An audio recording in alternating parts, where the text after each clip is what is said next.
Tonight we're coming to you from Nashville, Tennessee, and the Gaylord Entertainment Center, and I'm here with one of the most dynamic performers in the USA, I should say even the world, the one and only Bob Ritchie, also known as Kid Rock.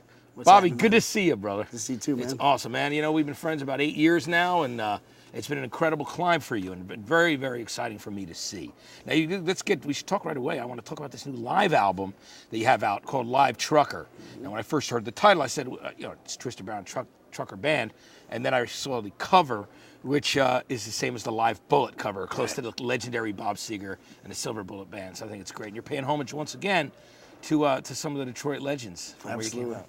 Just something that was, we're really having a tough time with the artwork for this record. I'm not real keen on photo shoots, and we didn't take a lot of live stuff we had already used on the previous record. So with all the association with me and Bob Seger sharing the same manager, Punch, and we've become friends. Our kids are the same age, and of course I grew up on them. It was embedded into my head as a kid. The barn parties, and Bob Seger, Live Bullet just playing. And to me, it's one of the greatest live records ever done. So just a nice way to keep that whole Detroit thing and the connections that were all there, and just kind of made sense. I thought it'd be fun too. Bobby, let's get back to the beginning of your start. And it's amazing. You look back on those early records you did, like Grit Sandwiches for Breakfast. They're really fun, cool records. Bolly Fuse Method, which you redid. Does it feel like so long ago to you now when you look back at that stuff? It's starting to. As I watch my son get older and those records, be farther back in time. It's definitely there's quite a gap coming in there. It's pretty neat sometimes to go back and listen to them and see. If you line them up in order, and I said, you had enough liquor or whatever you like to do, and played all those records back to back, you definitely see the progression. Yeah. Which is something that I'm always proud of, just to try to keep learning more about music and just keep. My dad always told me, if you want to be a carpenter, don't hang out with a painter.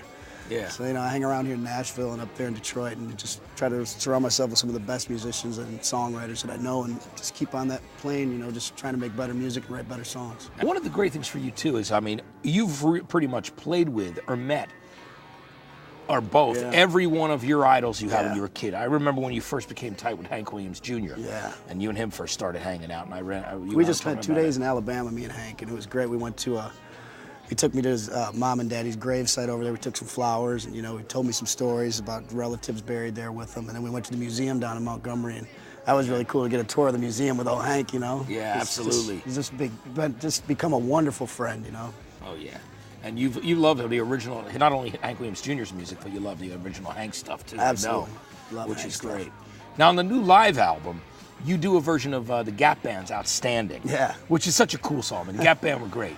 Band from Tulsa, the three of them. But people don't know, a lot of people don't know the Gap Band is GAP, is the streets where those guys grew up. There's these three streets. I didn't know that. That's what the Gap was. That's where they got the Gap from. But tell me how you decided to do Outstanding. That was one morning. We had quite a banger the night before, as we do from time to time. We were everyone was laying around the dressing room, kind of on the floor, just wiped out.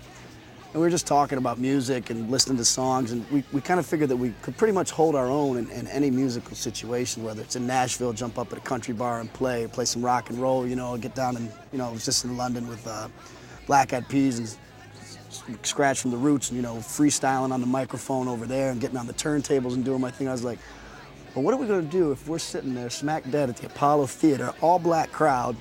What are we going to pull out then? How are we going to get these people to whoa?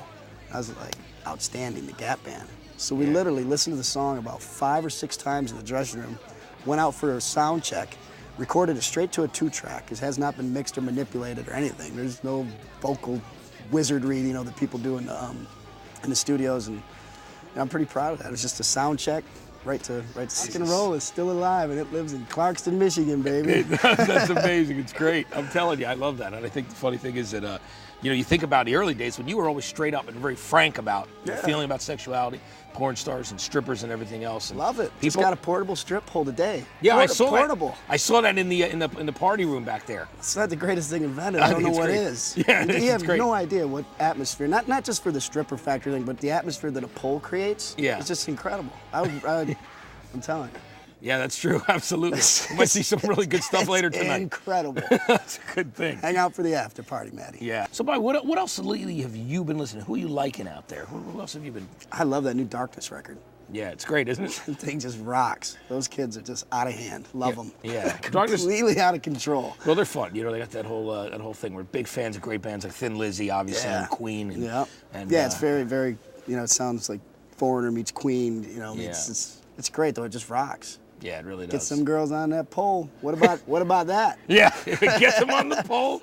It's now as far as you know, your next studio record. When do you think we'll actually see something? How long are you giving yourself time? I'm hoping to record it this summer and hopefully fall or the beginning of, what would it be, 2007? 2007. I gotta quit screwing around, man.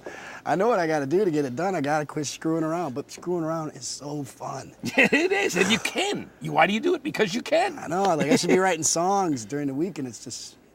And you're out having fun and going wild. It's completely out of hand. Oh, great. Well, Bobby, you know, I want to say thanks so much for doing it tonight. Always good to see you, man. You too. And very proud of you for all the great stuff that you've achieved over the last bunch of years. And I know you're doing it from the heart. You always have. Thank you. Good luck with the show, man. Yeah, thanks a lot, Bobby. Good to see you.